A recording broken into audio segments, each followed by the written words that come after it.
Hi అందరికీ welcome back to Ritu readymades and blogs. నేను మీ అరుణ. అందరూ ఎలా ఉన్నారు?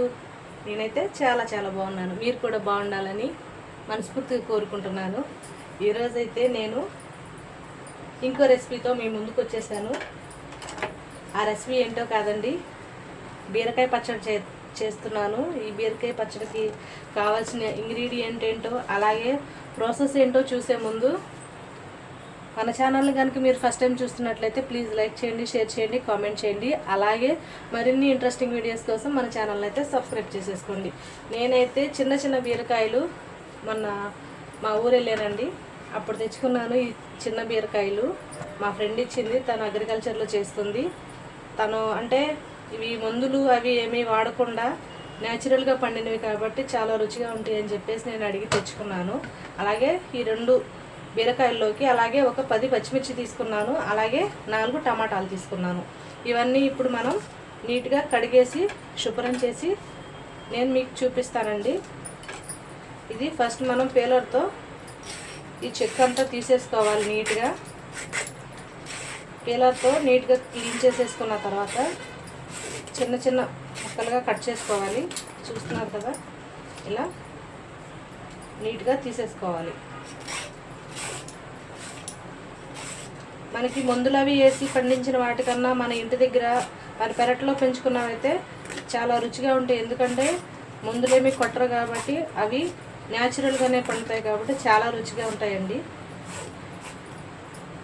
మనకి మామూలుగా అయితే అంత న్యాచురల్గా ఉండే ఎప్పుడూ దొరకవు. నేను కావాలని చెప్పి తెచ్చుకున్నాను. ఈ 2 ఉన్నాయంటే అవే ఇచ్చారు. ఇంకా ఈ 2టితో ఎలాగో కూర చేసుకున్నా ఎటు సరిపోదు కాబట్టి నేనైతే పచ్చడి చేద్దామని డిసైడ్ అయిపోయి పచ్చడి ప్రాసెస్ స్టార్ట్ చేసేసాను. ఇది ఇలా నీట్గా చెక్కేసుకుని నేను చిన్న చిన్న ముక్కలుగా కోసి మీకు చూపిస్తాను. ముందుగా చెప్పినట్టు నేనైతే ఇవన్నీ కట్ చేసుకుని వచ్చేసానండి. ఇవి బీరకాయలు కట్ చేసి ముక్కలుగా కట్ చేసుకున్నాను. అలాగే టమాటాలు, పచ్చిమిర్చి ఏమో 10 తీసుకున్నాం కదా, ఇవి 2 ముక్కలుగా తుంపి వేసుకున్నాను. ఎందుకంటే ఆయిల్లో వేసినప్పుడు పేలకుండా ఉంటాయని. ఇప్పుడు మనం స్టవ్ ఆన్ చేసుకుని కళాయి పెట్టుకోవాలి. ఈ కళాయిలో ఫస్ట్ ఆయిల్ ఏమి వేయకుండానే మనం పచ్చిమిర్చి కాసేపు డ్రైగా వేయించేసుకుందాం. ఎందుకంటే వీటికి ఉన్న వాటర్ అన్నీ డ్రై అయ్యే వరకు వేయించేసుకుంటే మనం ఇది మిర్చి వేపుకోవటానికి ఆయిల్ పోస్తాం కదా, ఆ ఆయిల్ వాటర్ ఎక్కువ ఉంటే తుల్లి మొత్తం అంతా బయటకు వచ్చేస్తుంది. అలా కాకుండా ఫస్ట్ కాసేపు ఇలా డ్రైగానే వేయించేసుకుందాం. హై ఫ్లేమ్లోనే పెట్టి తిప్పుకుంటూ వేయించేసుకుందాం మాడిపోకుండా. వీటికి ఉన్న ఓన్లీ ఆ వాటర్ పోతే సరిపోతుంది. తర్వాత మనం ఆయిల్ అయితే వేసుకోవచ్చు. ఇలా వేయించేసుకున్న చూసారుగా, ఇలా తడేమీ లేకుండా మిర్చి అయితే లైట్గా హీట్ అయినాయి. ఇప్పుడు మనం దీంట్లో ఒక గరిటి ఆయిల్ పోసుకుని ఈ పచ్చిమిర్చిని అయితే వేయించేసుకుందాం.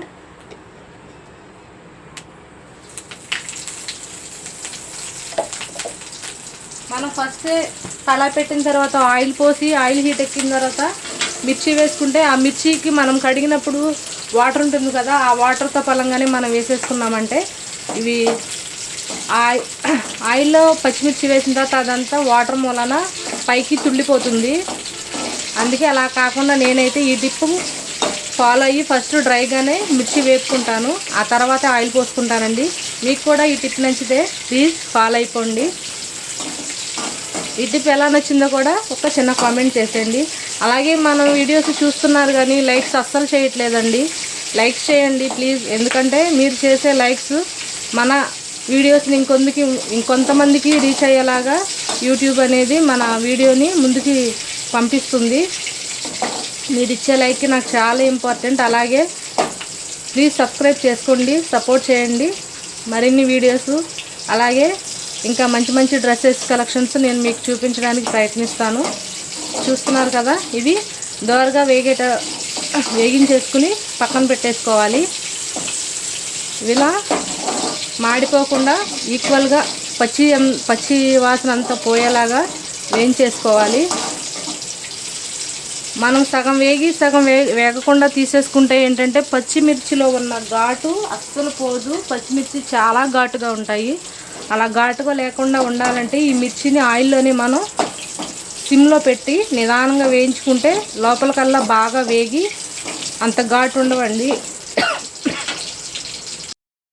చూసారుగా ఈ పచ్చిమిర్చి అన్నీ ఇలా నీట్గా పచ్చిగా లేకుండా అలా అని మాడిపోకుండా ఈక్వల్గా ఇలా బాగా వేయించేసుకున్నాను. ఇవి ఇప్పుడు ఒక బౌల్లోకి తీసేసుకోవాలి.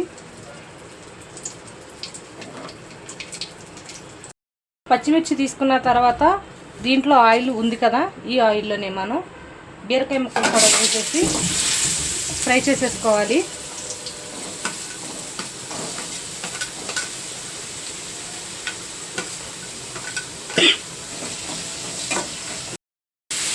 చూస్తున్నారుగా బీరకాయ ముక్కల్ని ఇలా ఆయిల్లో వేసి ఈ బీరకాయ ముక్కలో ఉన్న వాటర్ని వచ్చి ఇవి బాగా మగ్గేంత వరకు ఆయిల్లోనే ఫ్రై చేసేసుకోవాలి. చూస్తున్నారుగా ఇలా ఆయిల్లోనే బాగా ఫ్రై చేసుకోండి. చూస్తున్నారుగా బీరకాయ ముక్కలు అయితే కొద్దిగా మగ్గినాయి. ఇప్పుడు మనం ఈ బీరకాయలో ఉన్న వాటర్ బయటకు వచ్చి బాగా మగ్గాలంటే కొంచెం సాల్ట్ వేసుకోవాలి. కొంచెం సాల్ట్ వేసుకుంటే బాగా త్వరగా మగ్గిపోతాయి ఆయిల్లో. బీరకాయలు కొద్దిగా మగ్గిన తర్వాత మనం ఇప్పుడు దీంట్లోనే నేను సన్నగా ఒక గుప్పిడి కొత్తిమీర కట్ చేసి పెట్టుకున్నాను. ఈ కొత్తిమీర కూడా దీంట్లోనే వేసేసుకుంటున్నా.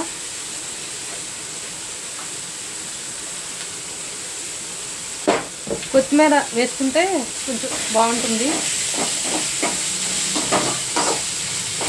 ఇది కూడా ఈ బీరకాయ ముక్కలతోనే మనం తీసుకున్న ఇక కొత్తిమీర కూడా మగ్గించేసుకోవాలి. మనం బీరకాయలు బాగా ఆయిల్లో ఫ్రై అయ్యే లోపే మనం ముందుగా ప్రిపేర్ చేసి పెట్టుకున్నాం కదా ఈ మిర్చి, దీన్ని మిక్సీ జార్లో వేసి మనం బరకగా గ్రైండ్ చేసేసుకుందామండి.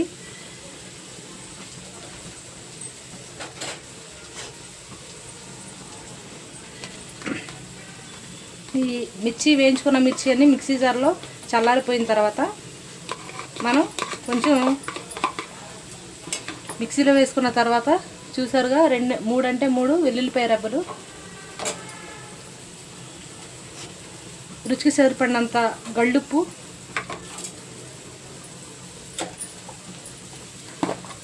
అలాగే దీంట్లోకి కొంచెం జీలకర్ర,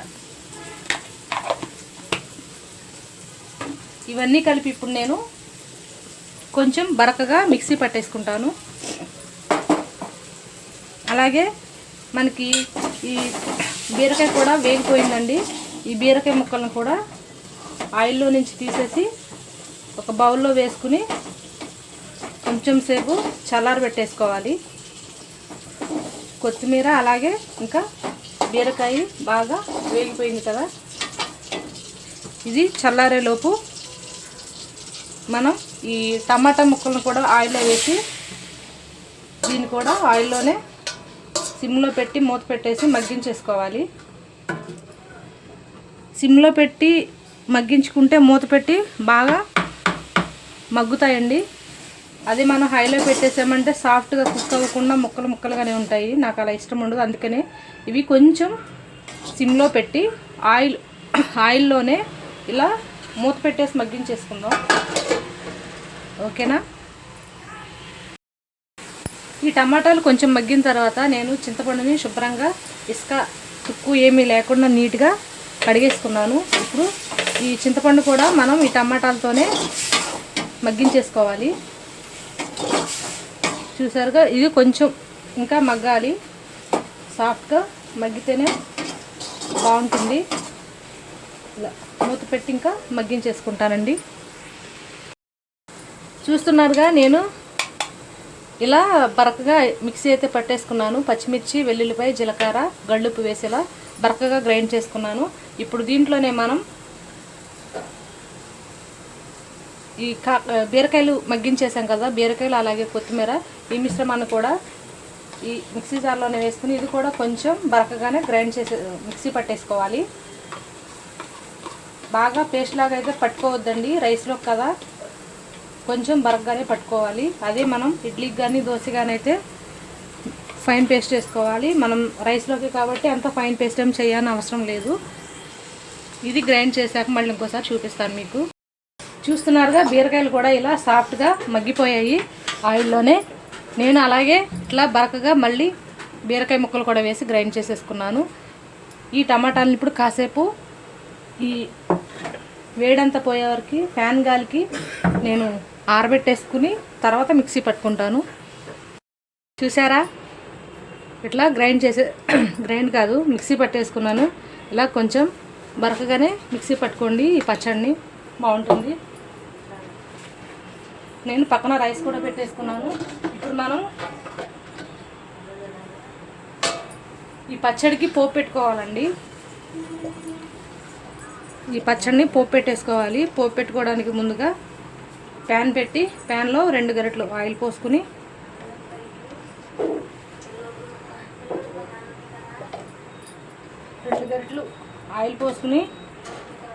ఇది హీట్ ఎక్కేలోపు ఆయిల్ అయితే హీట్ ఎక్కిపోయింది. ఇప్పుడు దీంట్లో ఒక 3 వెల్లుల్లిపాయ రెబ్బల్ని దంచి వేసుకున్నాను. నెక్స్ట్ దీంట్లో కొద్దిగా పోపు దినుసులు,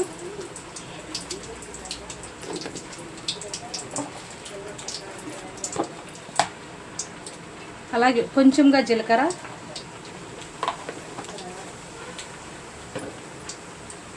ఒక ఎండుమిర్చిని ఇలా తుంపి వేసుకున్నాను.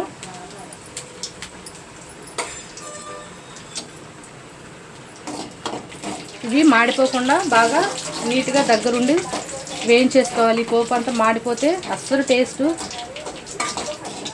చారుకైనా పప్పుకైనా అలాగే పచ్చళ్ళకైనా పోపు అనేది మాడిపోతే మనం ఎంత కష్టపడి చేసినా సరే ఈ పోపు ఒక్క జాగ్రత్తగా లేకపోతే టేస్ట్ అంతా మాడిపోతుందండి. అందుకనే పోపు వేసేటప్పుడు కొంచెం జాగ్రత్తగా చూసుకోండి.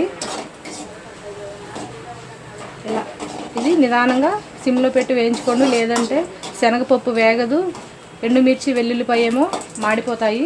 ఇలా వేగిన తర్వాత నేను ఒక రెమ్మ కరివేపాకు తీసి వేసేస్తున్నాను. అలాగే మనం ఏ పచ్చళ్ళలోకైనా పోపు పెట్టేటప్పుడు కొంచెం చిటికెడు పసుపు వేసుకుంటే కలర్ బాగుంటుంది, చూడటానికి తెల్లగా లేకుండా నీట్గా ఉంటుంది. పచ్చడి కలర్ఫుల్గా మంచి చూడటానికి అయితే చాలా బాగుంటుందండి. ఈ పోపు అయితే ఇంకా ఆల్మోస్ట్ చూసారు కదా వేగిపోయింది, మాడిపోకుండా జాగ్రత్త వేయించాం కదా వేగిపోయింది. ఇంకా ఈ పచ్చడిని ఇప్పుడు ఈ పోపులో వేసుకుని పోపు పచ్చడి బాగా వేగేటట్టు కలిపేసుకోవాలి. చూసారు కదా నీట్గా కలిపేసుకుంటే ఇంకా మనకి చట్నీ పచ్చడి అయితే రెడీ అయిపోతుంది. బీరకాయ పచ్చడి. ఇది అన్నం కూడా నాకు పక్కన రెడీ అవుతుంది కదా. ఈ వేడి అన్నంలో పచ్చడి వేసుకుని తింటే భలే బాగుంటుంది. మీరు కూడా ట్రై చేయండి.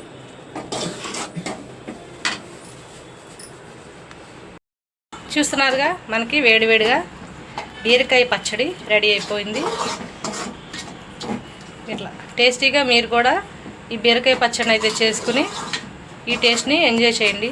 అలాగే చూసి వెళ్ళిపోకుండా కంపల్సరీ మన ఛానల్కి అయితే ఒక్క లైక్ ఇచ్చేసి ఛానల్ని సబ్స్క్రైబ్ చేసుకోండి. వీడియోస్ చూసి వెళ్ళిపోకుండా లైక్ చేయండి, షేర్ చేయండి. మరిన్ని ఇంట్రెస్టింగ్ వీడియోస్ కోసం చూస్తాను.